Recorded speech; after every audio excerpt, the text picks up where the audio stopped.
귀한 찬양 감사합니다. 우리 장로님과 권사님 찬양하시는데 우리 두 분 권사님 보니까 얼굴이 짠하게 많은 것들을 생각하신 것 같아요. 예. 지난날 또 교회 섬기고 또 충성했던 이런 것들이 아마 주마등처럼 쭉 지나가셨을 것 같은데, 우리가 오늘 본문의 말씀을 가지고 우리 충성된 일꾼이란 제목으로 같이 말씀을 나누도록 하겠습니다. 아마 이번에 이제 은퇴하시는 분이 두 분이다 보니까 순서들이 좀 간략간략하게 이제 진행이 되다 보니까 아마 좀 짧게 될 것 같아요. 저는 이제 뒤에 순서들이 있어서 저도 설교를 최대한 줄였는데, 이게 또 이런 날은 길게 하면 별로 안 좋아하시니까 저도 최대한 줄였는데 아마 좀 간단하게 좀 말씀을 나누도록 하겠습니다.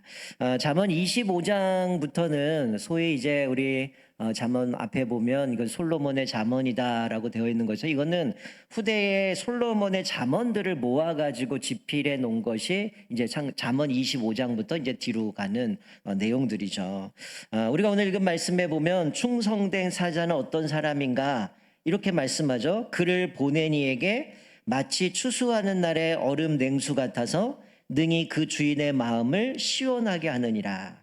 즉 충성된 사자라는 어떤 사람인가? 이 사람은 자기를 보낸 사람의 의도를 잘 파악해서 상대방에게 정확하게 전달하는 전령을 의미합니다. 그러니까 나를 보낸 주인이 어떤 의도로 나를 보냈는지 그것들을 파악해서 정확하게 전달하는 거죠. 자, 그런데 솔로몬은 이것을 비유로 뭐라고 말씀합니까? 이런 사람은 보낸 사람에게 추수한 날에 얼음 냉수와 같다라고 말씀합니다. 여러분, 이 당시에 가나안에서 이제 봄 추수할 때가 대략 한 4월, 5월쯤이 되게 되는데, 이때는 뭐 이스라엘 기후로 보면 초여름과 같은 날씨입니다.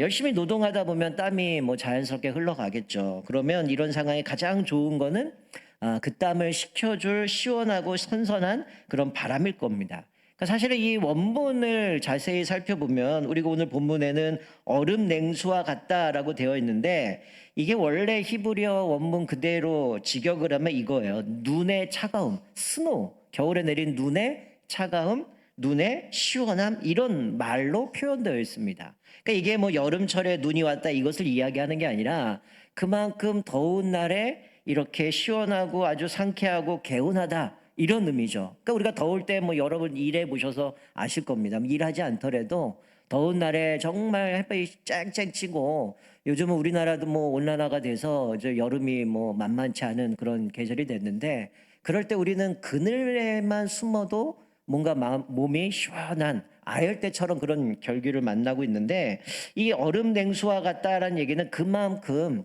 이 주인의 마음을 정확하게 깨뚫고 그것들을 그대로 전령으로 전했을 때 주인이 받아들인 그 마음이 마치 여름날에 그런 냉수처럼 그렇게 시원하게 청량하게 해주는 그런 모습을 보여주는 거죠. 그러니까 이 보낸 자의 말을 정확하게 알아서 그 입장을 대변해 주는 거죠. 마치 우리가 뭐 더운 날에 청량 음료를 마시는 것 같은 그렇게 표현을 하고 있습니다.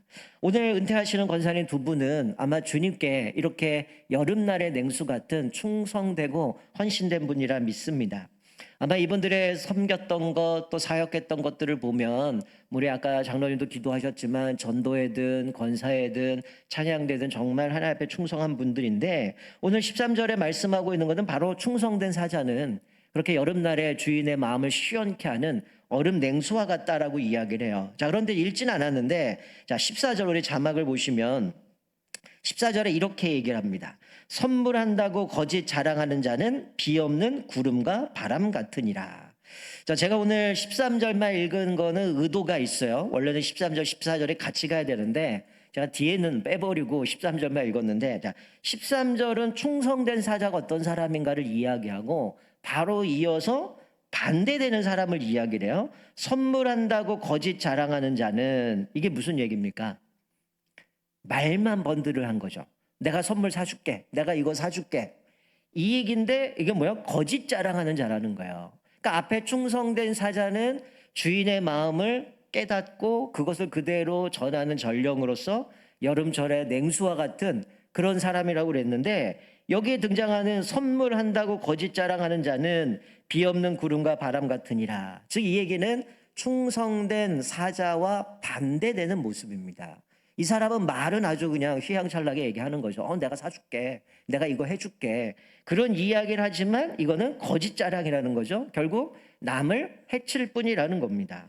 이게 쉽게 얘기하면 뭐 허풍 떠는 거죠. 이런 사람들은 자기 자랑만 가득하고 자기 능력을 과시하죠. 근데 정작 살펴보면 이 사람은 그런 선물을 사줄 능력도 안 되고 인품도 인격도 되지 않는 자들입니다. 그러니까 내가 선물 사줄게 하면서 허풍하는 사람들이죠. 그러니까 솔로몬은 이런 사랑을 비없는 구름과 바람에 비교합니다. 아마 이스라엘은 뭐 농사를 졌던 뭐 나라기 때문에 구름이 아무리 시꺼멓고 까말지라도 농사 짓는 사람들 비가 내려야 되거든요. 그래서 우리가 뭐 이른 비와 늦은 비를 따라서 이스라엘이 농사 졌던 것처럼 사실 이들이 아무리 내가 비를 바라고 있는데 구름이 시꺼멓고 비가 올 것 같은데 비가 내리지 않으면 그 구름은 아무 쓸모 없는 것처럼 마치 내가 사줄게 이런 얘기하면서 자랑만 하는 사람은 마치 그런 구름과 같다는 거예요. 시꺼먼데 비는 내리지 않고 아무 도움도 되지 않는, 그리고 바람이 아무리 세차게 불어도 비를 내리지 않으면 농사 짓는 사람들에게는 이건 아무 의미가 없다라는 거예요.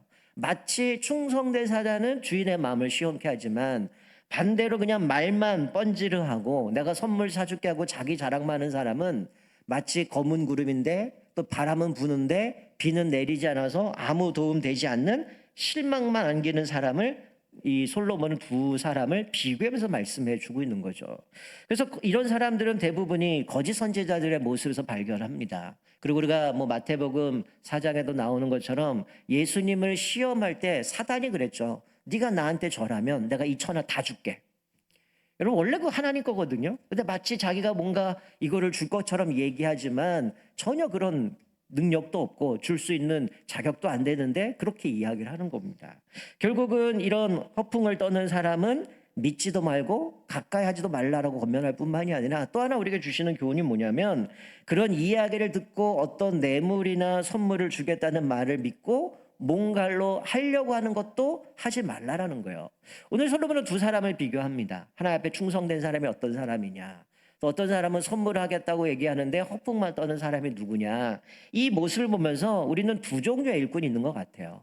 하나님 앞에서 내가 부름받았을 때 오늘 첫 번째 등장하는 것처럼 충성된 사자가 있는가 하면 허풍만 떠는 사람이 있고, 또 주인의 마음을 시원케 하는 사람이 있는가 하면 그냥 말만 이렇게 할게 저렇게 할게 하는 사람이 있다라는 거죠. 우리 모두는 하나님의 마음을 시원케 하는 여름날의 냉수와 같은 저와 여러분 되시기를 주님의 이름으로 축원드립니다.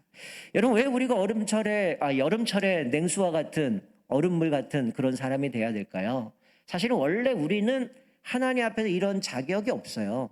우리가 하나님 앞에 이렇게 쓰임받을 자격이 없다는 거죠. 자, 자막 보시면 디모데후서 1장 12절에 사도 바울이 그렇게 이야기를 하죠. 나를 능하게 하신 그리스도 예수 우리 주께 내가 감사함은 나를 충성되이 여겨 내게 직분을 맡기심이니.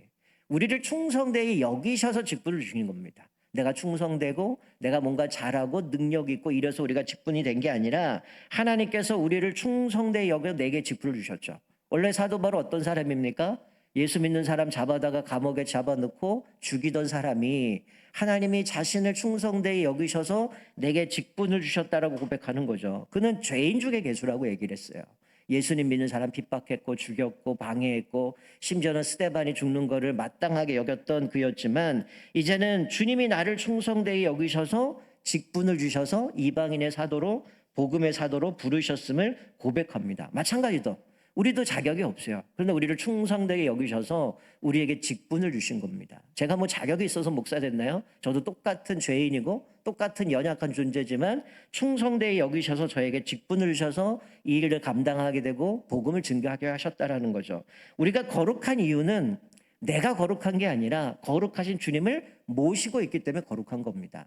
내가 어떻게 보면 하나님이 나에게 이 사명을 주셨기 때문에 우리가 사명자고 직분자로 그렇게 그 일들을 감당하는 거지만 하나님이 이런 걸 허락하지 않는다면 우리 아무것도 없는 거죠. 우리 좀 전에 특송했던 것처럼 모든 게 하나님의 은혜잖아요. 하나님이 나를 충성되게 여기셨고 또 하나님이 나에게 직분도 주셨고 나로 하여금 그 일을 섬기게 하셨고 거룩하신 하나님을 모시게 하셨기 때문에 우리가 거룩한 존재로 살아갈 수 있음을 보게 되는 거죠. 여러분 구약의 이스라엘 백성들은 출애굽을 합니다. 그리고 이제 그들이 가데스 바네아에서 정탐꾼을 보내요. 12명의 정탐꾼을 보내는데 그 정탐꾼의 모습을 보면 10명은 정탐을 하고 와서 돌아와서 하는 얘기가 뭡니까? 악평을 해요. 우리는 그들 앞에 메뚜기와 같고 힘도 없고 저 사람들은 안악자손이고 그들은 키도 강성하고 우리는 싸워봐야 게임도 안 되니 우리는 여기서 죽습니다. 차라리 우리가 애굽에 있었으면 좋았을 것을, 이런 부정적인 얘기를 하고 악평을 했더니 모든 백성들이 다 전염이 돼서 어떻게 됐어요? 다 원망하고 불평하고 모세를 말고 새로운 지도자 세워서 돌아가자라고 얘기를 합니다. 그때 여호수아와 갈렙은 어떻습니까? 아닙니다. 하나님이 우리와 함께 하시면 능히 우리는 그들을 이길 수 있습니다. 저는 우리의 밥입니다라고 고백을 해요. 그리고 나서 이제 가나안 땅을 정복하게 되죠. 그리고 여호수아에 보게 되면 마지막 여호수아 14장에 이제 여호수아가 이제는 가나안 땅을 다 정복하고 나서 나이가 85세가 됩니다. 45년이 흘러가고 나서 그가 하나님 앞에 고백하는 내용이 나옵니다. 우리 자막을 보시면 이렇게 고백을 해요. 우리 같이 한번 읽어볼까요? 시작. 그날에 모세가 맹세하여 이르되 내가 내 하나님 여호와께 충성하였은즉 내 발로 밟는 땅은 영원히 너와 내 자손의 기업이 되리라 하였나이다. 여러분, 여호수아가 이제 가나안 땅을 다 정복하고 어느덧 세월이 45년이 흘렀어요. 그리고 그때를 회상하면서 그런 얘기를 합니다. 모세가 맹세하되 네가 즉 여호수아에게 내 하나님 여호와께 충성하였은즉 네가 발로 받는 땅은 내가 다 너에게 기업으로 주겠다. 하나님 앞에서 약속을 받았어요.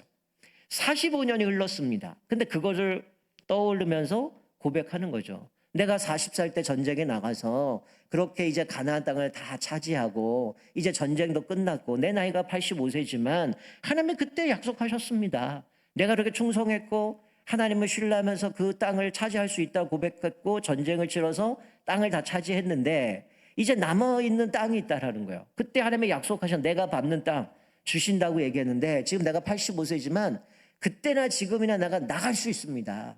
그래서 자기는 하나님 앞에 충성했던 사람이라고 얘기를 해요. 그런데 85세가 되어서도 여전히 이야기하는 건 뭡니까? 나는 여전히 충성할 수 있습니다. 하나님 그때 나에게 주셨던 이 땅, 내가 그 땅을 차지할 겁니다. 그래서 우리가 고백하고 찬양을 하는 것처럼 이 산지를 내게 주소서. 하나님이 나와 함께 하시면 그 성이 아무리 크고 강한 성일지라도 안악자손이 있을지라도 내가 그들을 능히 쳐서 이길 겁니다. 그리고 그 땅을 나에게 허락해달라고 또다시 전쟁에 나가겠다고 고백하는 모습을 보게 되죠. 이 여호수아는 젊을 때 40세 때나 또 이제 85세가 될 때나 변함없는 믿음을 갖고 있었어요.